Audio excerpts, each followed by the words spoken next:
우리 묵도하심으로 수요 2부 예배를 하나님께 드리시겠습니다.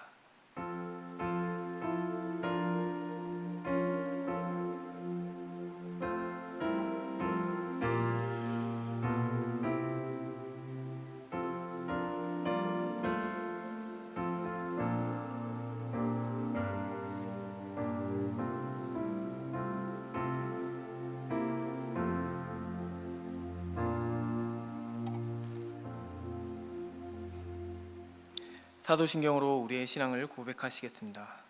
전능하사 천지를 만드신 하나님 아버지를 내가 믿사오며 그 외아들 우리 주 예수 그리스도를 믿사오니 이는 성령으로 잉태하사 동정녀 마리아에게 낳으시고 본디오 빌라도에게 고난을 받으사 십자가에 못 박혀 죽으시고 장사한 지 사흘 만에 죽은 자 가운데서 다시 살아나시며 하늘에 오르사 전능하신 하나님 우편에 앉아 계시다가 저리로서 산 자와 죽은 자를 심판하러 오시리라.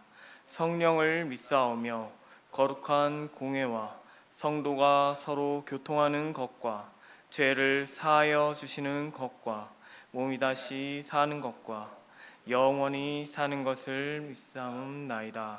아멘. 우리 찬송가 546장 찬양하신 후에 유금숙 집사님 예배를 위해 기도해 주시겠습니다.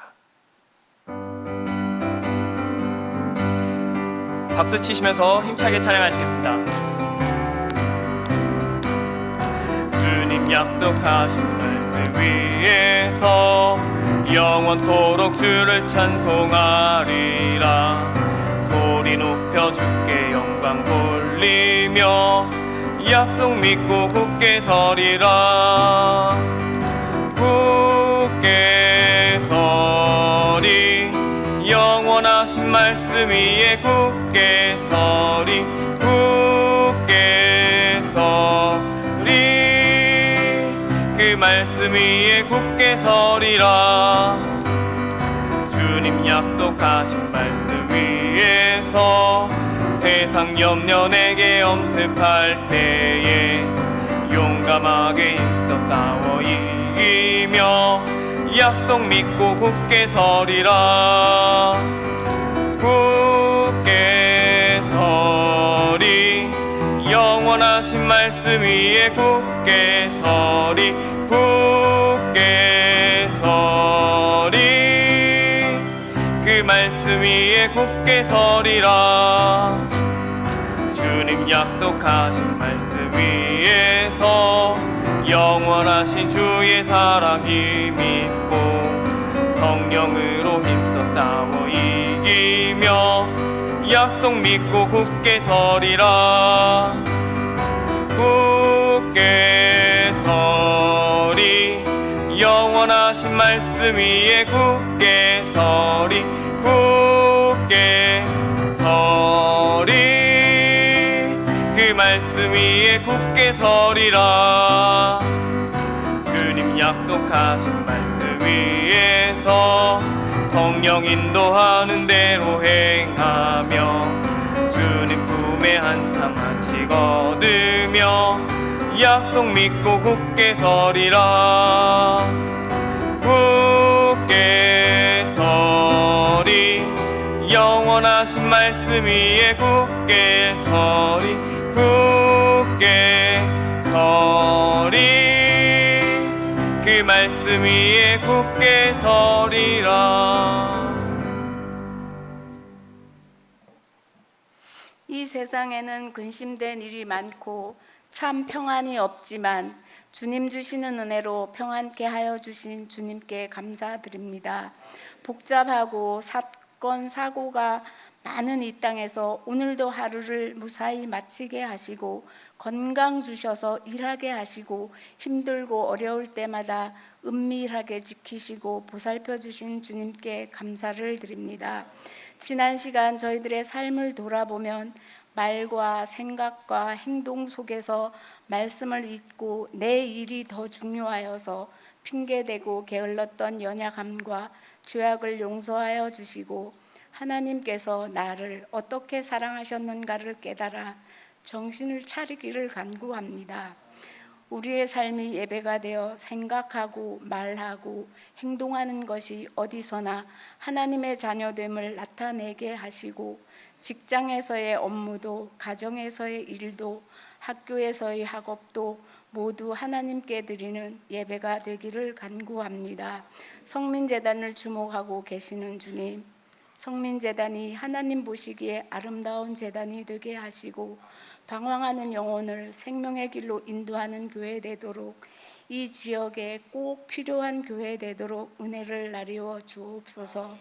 이 일을 위해서 온 성도가 함께하며 한 마음으로 하나가 되게 하옵소서. 몸이 아픈 환우들 회복과 위로를 주시고, 마음이 지쳐있는 이들에게는 새 힘과 평안을 주옵소서.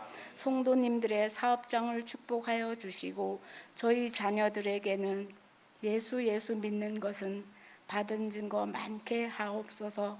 이 시간 말씀 전하실 홍자인 전도사님 붙들어 주시고 묵상하시고 기도로 준비하신 말씀을 통해 하나님을 더 깊이 만나며 새로운 힘으로 세상 속으로 나아가게 하옵소서.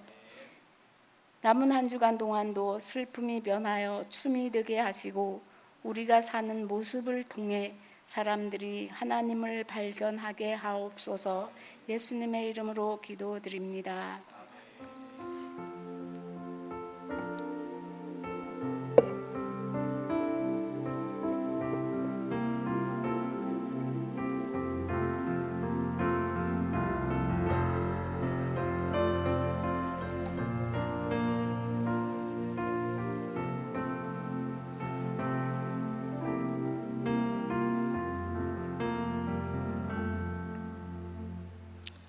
광고는 주보를 참고해 주시기 바랍니다. 돌아오는 주일 오후 1시 본당에서 재직회가 있습니다. 참여하실 성도님들은 모두 참여해 주시면 감사하겠습니다. 나머지 광고는 주보를 참고해 주시기 바랍니다. 오늘 함께 나누실 말씀은 스가랴서 8장 1절에서 13절까지의 말씀입니다. 제가 가진 성경으로는 구약 1318페이지에 있습니다. 스가랴서 8장 1절에서 13절까지를 다 찾으신 줄로 알고 한 절씩 교독하시겠습니다. 제가 먼저 읽겠습니다. 만군의 여호와의 말씀이 임하여 이르시되, 만군의 여호와가 이같이 말하노라. 내가 시온을 위하여 크게 질투하며 그를 위하여 크게 분노함으로 진토하노라. 여호와가 이같이 말하노라. 내가 시온에 돌아와 예루살렘 가운데에 거하리니 예루살렘은 진리의 성읍이라 일컫겠고 만군의 여호와의 산은 성산이라 일컫게 되리라. 만군의 여호와가 이같이 말하노라. 예루살렘 길거리에 늙은 남자들과 늙은 여자들이 다시 앉을 것이라. 다 나이가 많으므로 저마다 손에 지팡이를 잡을 것이요.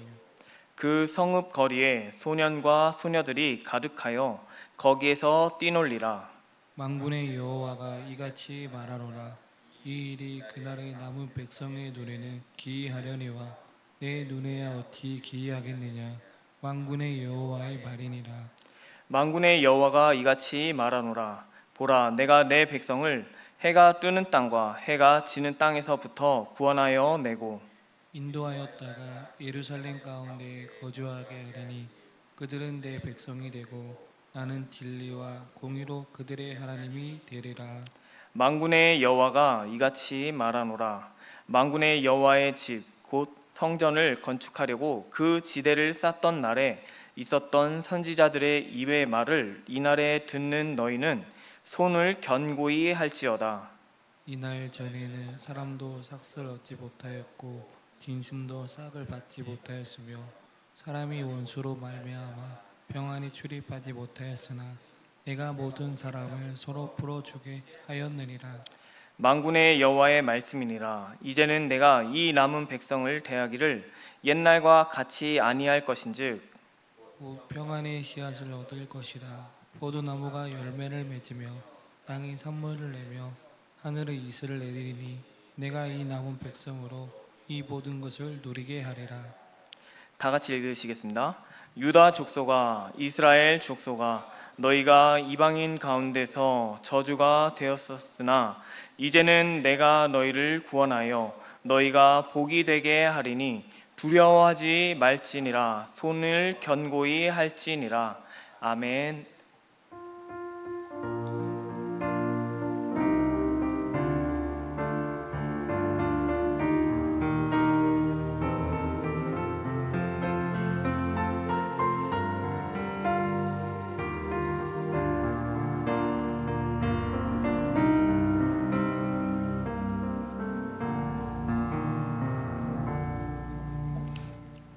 드리신 예물을 위해 기도하겠습니다.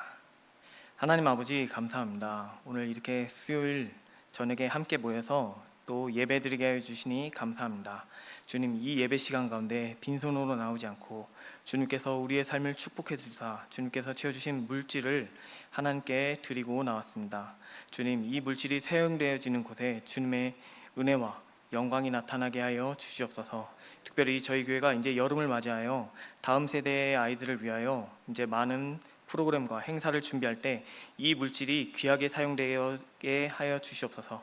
그리고 또한 저희 다음 세대의 아이들은 교회에서 하는 그 행사들을 통해서 하나님을 바로 알게 하시고 예수님을 닮아가게 하면서 그렇게 하나님이 원하심을 살아가는 다음 세대의 아이들이 될 수 있도록 주님 축복하여 주시옵소서. 이 예배 시간 가운데 함께 해주셔서 저희가 말씀을 통해 은혜를 알게 해주시고 또한 이 말씀을 통해 저희가 이 힘든 세상을 살아갈 수 있도록 주님 인도하여 주시옵소서. 감사드리며 오직 살아계신 우리 구주 예수 그리스도의 이름으로 기도드립니다. 아멘. 할렐루야. 아멘. 오늘은 저와 견고히 세운 교회라는 제목으로 함께 말씀 나누시겠습니다. 우리 좌우에 계신 성도님들하고 이렇게 인사해 보면 좋겠습니다. 견고한 교회를 세웁시다 하고 인사해 볼까요? 견고한 교회를 세웁시다 하고, 견고한 교회를 세웁시다. 이 견고한 교회를 생각하니까 우리 교회가 딱 떠오르는 것 같습니다. 저희 교회가 이번에 43주년을 내일 모레가 되면 43주년을 맞이하는데 이 43주년이라는 게 참 대단합니다. 아주 쉽게 생각하면 이 교회가 제 나이보다 많습니다. 제가 태어나기도 전에 있던 교회라 참 대단한데, 거기에다가 또 한 가지 더 대단한 이유는 지금 교회 총회들이 교회를 조사하는데 매년 160개의 교회가 문을 연다고 합니다. 그리고 매년 100개의 교회가 문을 닫는다고 합니다. 그래서 160개의 교회가 문을 열지만 또 100개의 문을 닫으면서 그렇게 많은 현실 가운데도 우리 교회는 43년 동안 존재할 수 있었던 이유를 생각해 본다면 하나님께서 인도해 주시고 지켜주시고 보호해 주셨기 때문이라고 믿습니다. 그리고 지금까지 지켜주셨던 것처럼 앞으로도 하나님께서 함께 하실 줄 믿습니다. 이제 저희가 43주년을 맞이하고 앞으로 저희 교회가 나아갈 길로 가정교회를 세우는 교회가 되려고 준비하고 있습니다. 그래서 지난주에 심지영 목사님께서 의도하셨을지 모르겠지만 학개서를 통해서 1차 포로 귀환에 대한 이야기를 하고, 또 제가 그 전주에는 느헤미야를 통해서 3차 포로 귀환에 대해 이야기를 나눴었는데, 이렇게 계속 포로 귀환에 대해 설교했던 이유는 이 귀환하는 포로들이 돌아와서 하고 싶었던 게 바로 성전 건축이었습니다. 그래서 구약의 성전 건축을, 성전을 세운 것처럼 오늘 우리 교회도 이제 가정교회라는 교회를 세우려고 할 때 정말 잘 세우길 바라서 그렇게 포로귀환에 대한 설교를 계속 이어가고 있는데, 2주 전에 제가 3차 포로귀환을 하고 지난주에 심지영 목사님께서 1차 포로귀환을 했으면 이제 2차 포로귀환에 대해 설교할까 하다가 지난주에 나눴던 이 학계 선지자와 함께 활동한 선지자가 있는데 그게 누구냐면 바로 오늘 함께 나눈 말씀에 나오는 스가랴입니다. 이 스가랴 선지자는 학계 선지자와 같이 주전 520년에 같이 사역하던 선지자입니다. 이 둘이 서로 아는 사이인지는 잘 모르겠지만 이 둘이 서로 유사한 문구를 사용하는 걸로 동시대의 인물이라는 것을 우리가 알 수 있습니다. 이 둘이 같은 선지자로 함께 사역했지만 이 둘의 성향이 매우 다릅니다.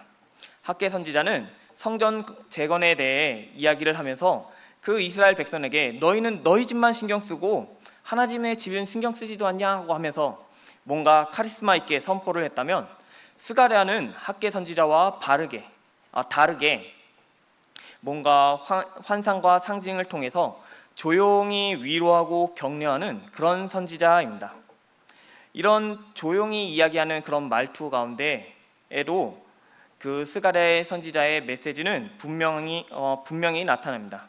그 메시지는 하나님이 다시 거하실 것이고 공동체를 회복시키겠다는 약속입니다. 오늘 이 스가랴의 말씀을 통해 우리가 하나님이 어떻게 교회를 견고히 세우시는지를 세 가지를 함께 나누어 보고자 합니다. 그 첫 번째로 나누고자 하는 것은 하나님께서는 거하심으로 교회를 견고히 세우신다는 것입니다. 스가랴 8장 3절 말씀에 보면 여호와가 이같이 말하노라. 내가 시온에 들어와 예루살렘 가운데에 거하리니 예루살렘은 진리의 성읍이라 일컫겠고 만군의 여호와의 산은 성산이라 일컫게 되리라고 말씀하십니다. 하나님께서 굳이 거하시겠다고 말씀하신 이유가 무엇일까요? 그 이유는 아주 단순하지만 하나님께서 한때 이스라엘 백성을 떠나셨기 때문입니다. 이스라엘 백성이 바벨론 포로라는 심판이 있기 이전에는 하나님과 관계를 가지고 있었는데, 그때 그 하나님과의 관계는 성전이 있었지만, 제사를 드리고 있지만 그들의 마음에는 하나님께 있지 않았습니다. 말씀을 듣지 않았고 정의를 행하지 않았고 하나님의 임재는 당연한 거지 뭐 하는 그런 식으로 여겼습니다. 그래서 결국 하나님께서는 이 이스라엘 백성을 떠나셨고 그 이스라엘 백성들은 하나님의 임재를 상실하고 무너지게 되었습니다. 즉 겉으로는 하나님의 백성이라고 이야기를 했지만 실제로는 하나님이 없는 종교 생활을 하는 그런 모습이었고, 하나님 없이도 예배를 드릴 수 있고 하나님 없이도 공동체 생활을 할 수 있다고 착각하는 그런 모습이 이스라엘의 모습이었습니다.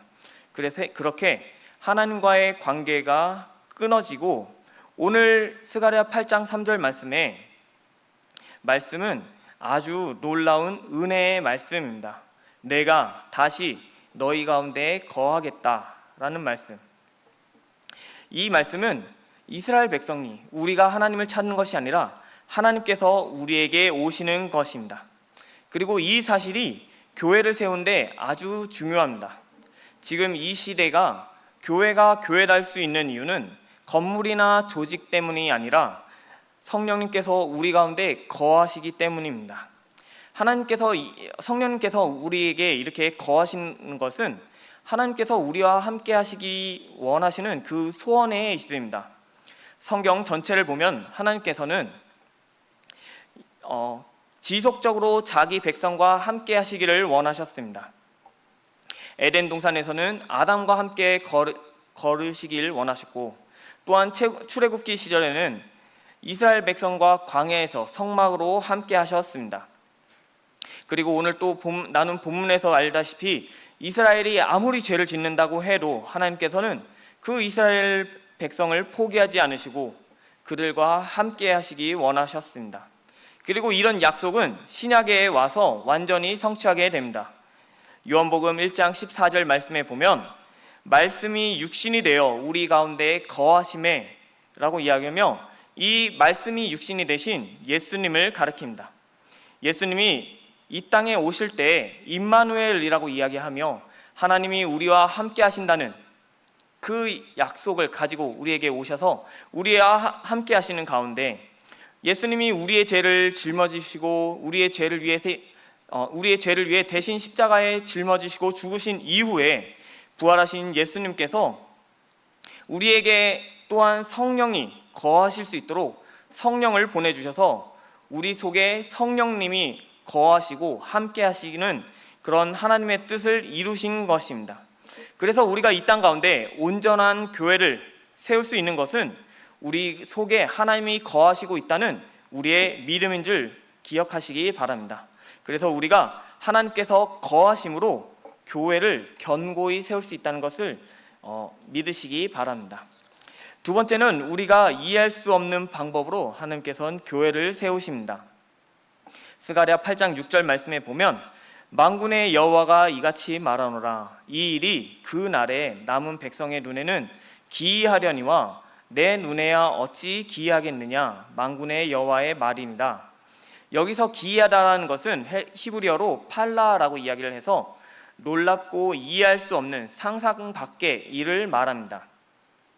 하나님이 하시는 일이 너무 크고 놀라워서 인간의 눈에는 기이하게 보이지만 하나님께서는 그 하나님의 일을 보시면서 조금도 이상하게 여기시지 않고 어려운 일이라고 여기시지 않는다는 것입니다.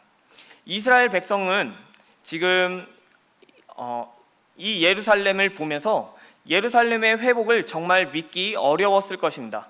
그들은 포로로 끌려갔던 자들입니다. 나라를 잃고 성전이 무너졌고 민족의 자긍심도 잃고 또한 영적으로는 하나님과의 그 관계가 끊어지게 되어 이제 다시는 그 성전을 세우는 것을 상상하기 힘들었을 것입니다. 그러나 하나님께서는 그 남은 자들을 통해 성전을 다시 세우시고 공동체를 회복시키겠다고 약속하십니다. 그래서 아주 기이한 일입니다. 어떤 학자가 이야기하기를 주전 586년경에는 이 이스라엘 백성들이 6천에서 7천 명이 인구수가 있었다고 합니다. 그리고 520년경에는 지금 이 포로 귀환 시기 이때에는 겨우 수백 명만 살아남았다고 합니다. 6천 명, 7천 명에 있던 인구가 이제는 아주 반의 반토막이 났듯 정말 몇백 명밖에 남아있지 않은 그 인구수를 가지고 거기에다가 포로 생활을 하며 뭔가 자원도 부족하고 영적으로는 낙심한 그 백성들이 하나님의 성전을 다시 세운다고 생각하는 것은 불가능한 일입니다. 하지만 하나님께서 이것에 대해 내게 불가능이 있겠느냐 하고 이야기를 하십니다. 이것이 하나님께서 일하시는 방식의 특징입니다. 성경을 보면 하나님께서는 늘 아주 저희가 상상할 수 없는 방식으로 하나님의 뜻을 이루십니다. 하나님께서는 이 땅 가운데 노아 한 사람을 통해서 인류를 다시 시작하십니다. 또한 자식이 없던 아브람을 통해 민족을 이루셨습니다. 이스라엘 백성을 이끌고 그 홍해 바다에 도달했을 때 모세를 통해 바다를 가르심으로 그 이스라엘 백성을 구원하시고 또한 간단하게 생각하기로는 다윗이 그 자신의 몸보다 큰 골리앗을 이길 때는 겨우 작은 돌멩이 하나 가지고 가서 그렇게 골리앗을 이기게 하는 것 등 하나님께서는 우리가 알지 못하고 이해할 수 없는 그런 방식으로 하나님께서 역사하십니다. 그렇게 우리들 눈에는 참 기이하게 보지만 하나님께서는 아주 이런 하나님의 뜻을 자연스럽게 이루십니다. 이 자연스럽게 이루시는 모습을 우리가 오늘 4절과 5절 말씀에 보면 알 수 있는데 4절 말씀에 보면 만군의 여호와가 이같이 말하노라. 예루살렘 길거리에 늙은 남자들과 늙은 여자들이 다시 앉을 것이라. 다 나이가 많음으로 저마다 손에 지팡이를 잡을 것이요. 그 성읍거리에 소년과 소녀들이 가득하여 거기에서 뛰놀리라고 합니다. 이 말씀을 보면서 저는 또 이 말씀의 증거가 우리 교회라는 생각이 들었습니다. 우리 교회에 어른들이 참 많이 있는데 오늘 본문 말씀에 보면 늙은 남자들과 늙은 여자들이 다시 거리에 앉을 거라고 합니다. 그리고 이들이 다 나이가 많으므로 저마다 손에 지팡이를 잡고 있다고 이야기하는데 이 손에 지팡이를 잡고 있다는 것은 그만큼 오래오래 장수해서 하나님으로부터 복을 받아 오래오래 살게 하신다는 것입니다. 그러니까 우리 교회의 장로님들과 권사님들과 집사님들이 더욱더욱 오래오래 살고 건강하시는 게 하나님께서 이 교회를 축복하신다는 증거가 아닐까 하는 생각이 듭니다. 우리 교회가 이렇게 43년 동안 오래 있을 수 있었던 것이 하나님께서 역사하신 방법이라면 오늘 우리가 이제 세우려고 하는 그 가정교회를 하는 것도 마찬가지입니다. 어떤 성도님들이 이렇게 생각할지 모르겠습니다. 지금 우리 형편에 그게 될까?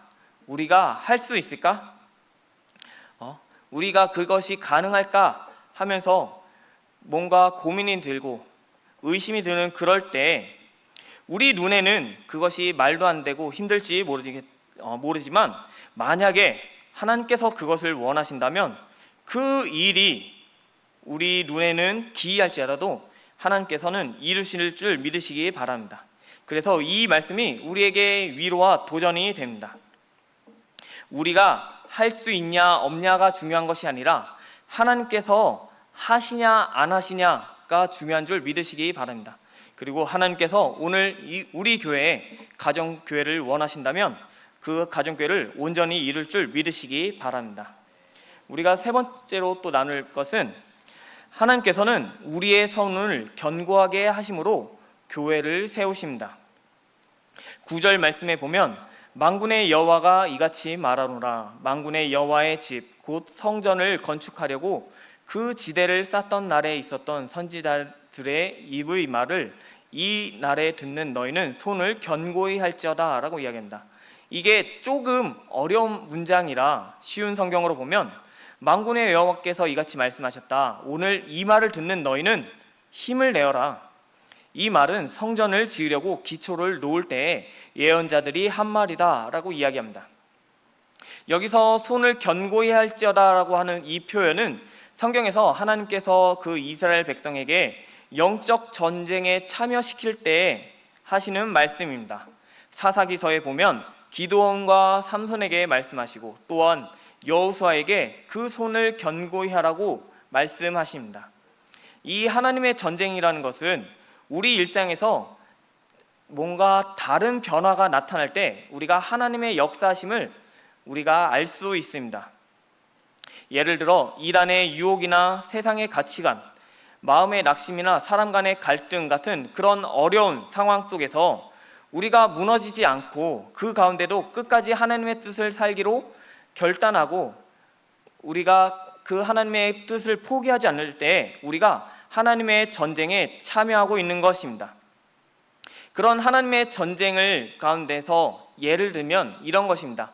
옛날에 내 모습이라면 내가 바로 화를 냈을 텐데, 옛날에 나라면 따지고 들었을 텐데, 옛날에 나라면 뭐 뒤집어 엎었을 텐데 하면서 옛날의 모습과 지금의 내 모습이 달라지는 변화를 내가 내 스스로 볼 때, 아니면은 나를 괴롭히고 힘들게 하는 그 상대가 나를 어렵게 하는데 나는 끝까지 내 모습을 지키고 하나님의 말씀대로 내 모습을 따라 살면서 그렇게 끝까지 하나님의 말씀을 붙잡고 사는 그 모습을 살 때 오히려 상대방이 변하는 모습을 볼 때 이런 변화들을 통해 우리는 하나님께서 하셨다고 이야기하고 하나님의 은혜라, 하나님의 역사하심이었다라고 이야기를 할 수 있는 것처럼 오늘 지금 나오는 이스라엘 백성이 하나님의 그 전쟁에 참여했다라고 알 수 있는 것은 무엇이냐면 이스라엘 백성이 지금 하나님의 성전을 다시 건축하고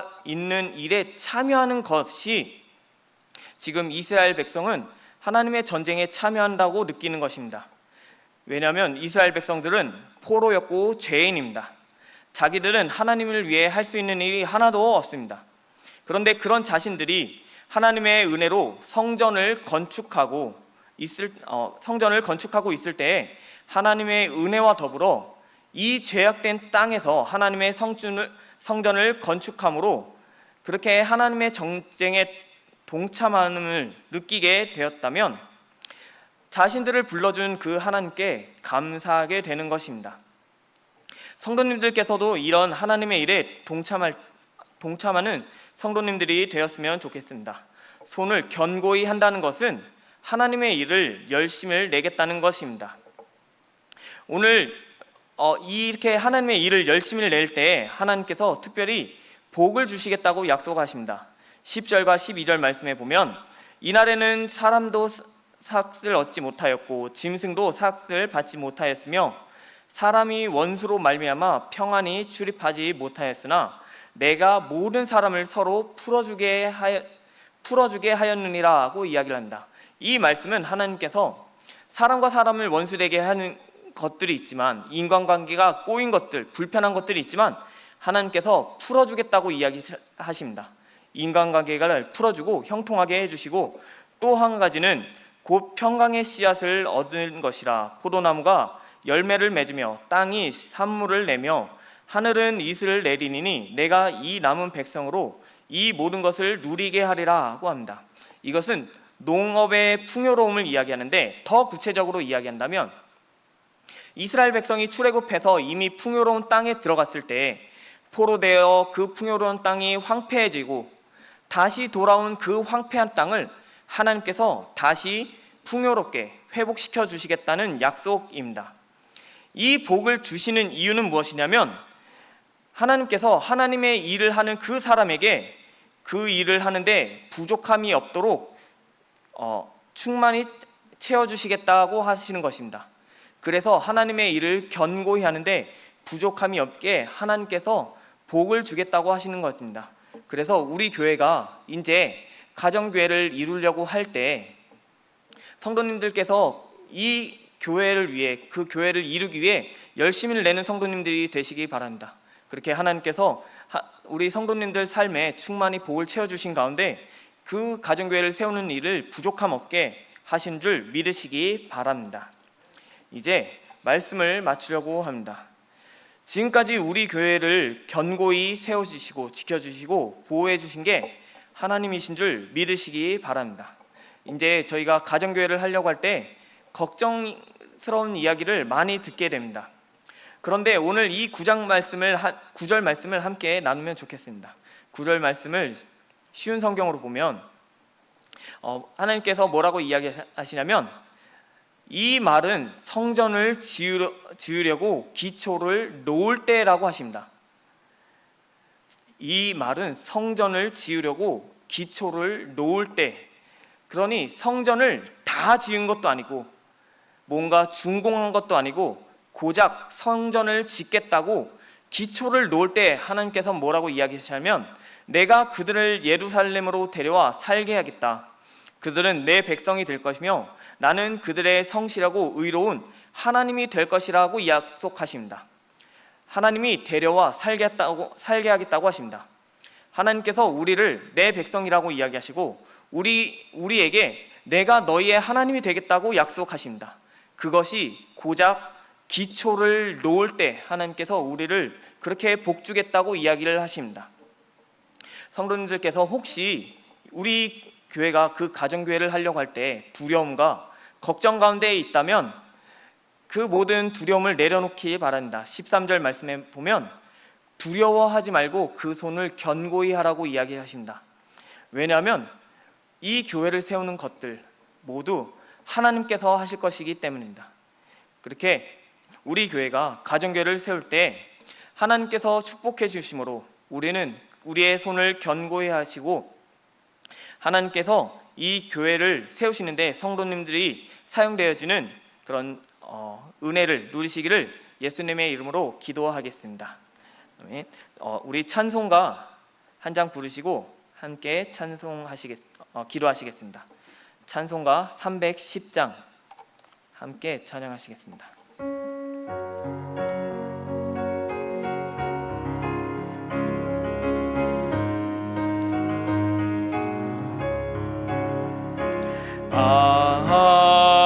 하나님의 은혜로 있을 데 없는 자 왜 구속하여 주는지 난 알 수 없도다. 내가 믿고 또 의지함은 내 모든 형편 아시는 주님 늘 보호해 주실 것을 나는 확실히 아네. 왜 내게 굳세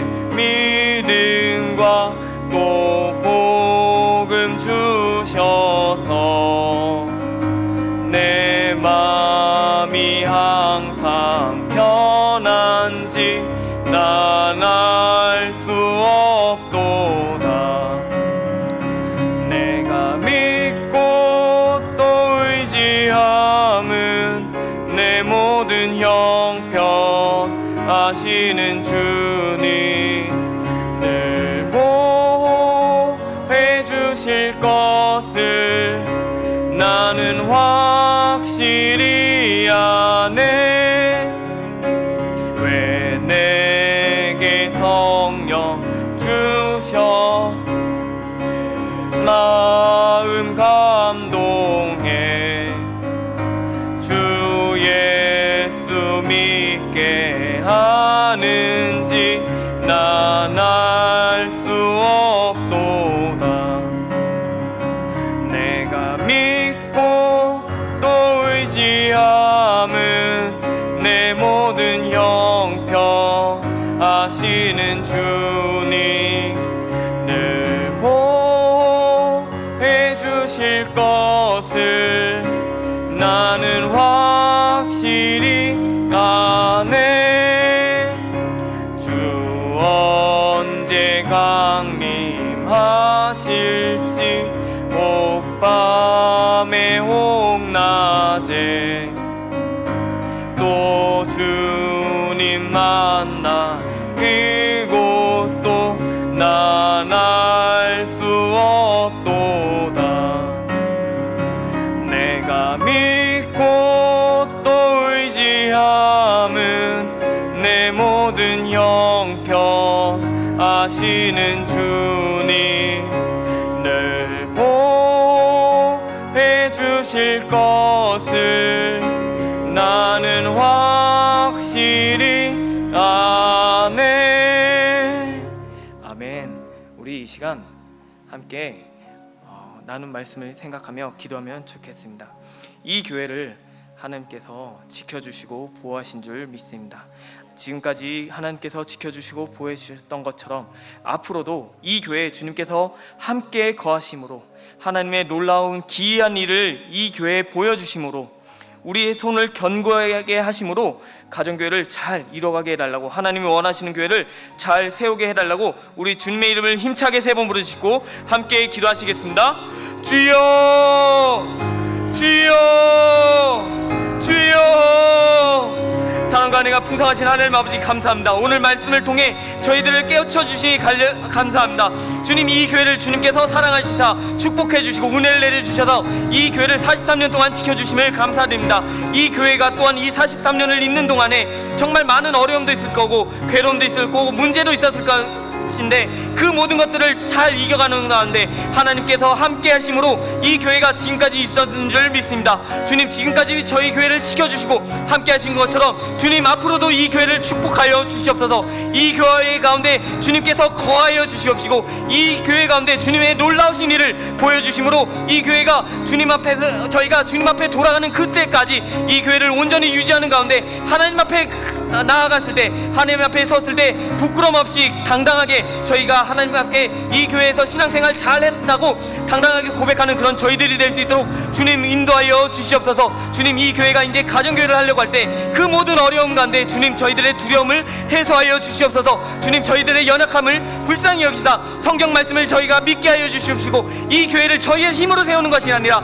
하나님께서 세우신다면 저희가 이 교회 가운데서 하나님의 역사하실 거라는 믿음을 가진 가운데, 그 믿음 가는 가운데 이 교회가 온전히 주님 앞에 잘 나아갈 수 있도록, 가정교회가 온전히 이루어갈 수 있도록 주님 축복하여 주시옵소서. 이 교회 가운데 정말 많은 남자들과 나이 많은 남자들과 또한 나이 많은 여자들이 많아지고 그렇게 연로하신 나이가 많은 어른들이 많아지는 가운데 이 교회가 하나님의 축복을 받았다는 것을 주님 저희들을 보아 알게 하여 주시옵소서. 우리 교회에 많은 아픈 성도님들이 계실 때 주님께서 치료해 주시고 회복시켜 주시고 그 성도님들, 아픈 성도님들 모두 우리 교회에서 오래오래 신앙생활을 하는 가운데 저희 교회가 하나님께 축복받았다고 주님 당당하게 그렇게 하나님께 영광 돌리게 하여 주시옵소서. 그렇게 많은 성도님들이 치료받고 회복받는 가운데 다시 한번 예배 자리에 나올 수 있도록 주님 인도하여 주시옵시고, 그 모든 성도님들이 함께 힘써서 그 손을 견고히 하고 하나님의 이름에 열심을 가진 가운데 그렇게 하나님이 원하시는 교회를 이뤄갈 수 있도록 주님 축복하여 주시옵소서. 감사드리며 오직 살아계신 우리 구주 예수 그리스도의 이름으로 기도드립니다. 사랑과 은혜가 풍성하신 하나님 아버지, 감사합니다. 오늘 성경 말씀을 통해 저희들을 가르쳐 주시니 감사합니다. 이 교회를 하나님께서 세우신 줄 믿습니다. 이 교회 가운데 주님께서 거하여 주시옵소서. 주님, 이 교회 가운데 주님의 기이하신 일을 보여주시옵소서. 이 교회 가운데 그 손을 견고히 하는 성도님들이 많아져 주님의 일을 하는데 부족함이 없도록 주님 그렇게 축복하여 주시옵소서. 그래서 저희 교회가 이제 앞으로 가정교회를 세우려고 할 그때에 그 모든 어려움 가운데 주님께서 또한 피할 길을 주시고, 또한 주님께서 돕는 손길들과 또한 많은 돕는 그런 성도님들을 붙여주신 가운데 그 모든 어려움들을 저희가 잘 헤쳐나가며 온전히 주님이 원하시는 그 교회를 잘 세워가는 수 있도록 주님 축복하여 주시옵소서. 저희들을 인도하시고 가르치시고 함께 하실 줄 믿사오며 오직 살아계신 우리 구주 예수 그리스도의 이름으로 기도드립니다. 아멘. 주기도문으로 예배를 마치겠습니다. 하늘에 계신 우리 아버지여, 이름이 거룩히 여김을 받으시오며 나라에 임하시오며 뜻이 하늘에서 이루어진 것 같이 땅에서도 이루어지이다. 오늘날 우리에게 일용할 양식을 주시옵고, 우리가 우리에게 죄 지은 자를 사하여 준 것 같이 우리의 죄를 사하여 주시옵고, 우리를 시험에 들게 하지 마시옵고 다만 악에서 구하옵소서. 나라와 권세와 영광이 아버지께 영원히 있사옵나이다. 아멘.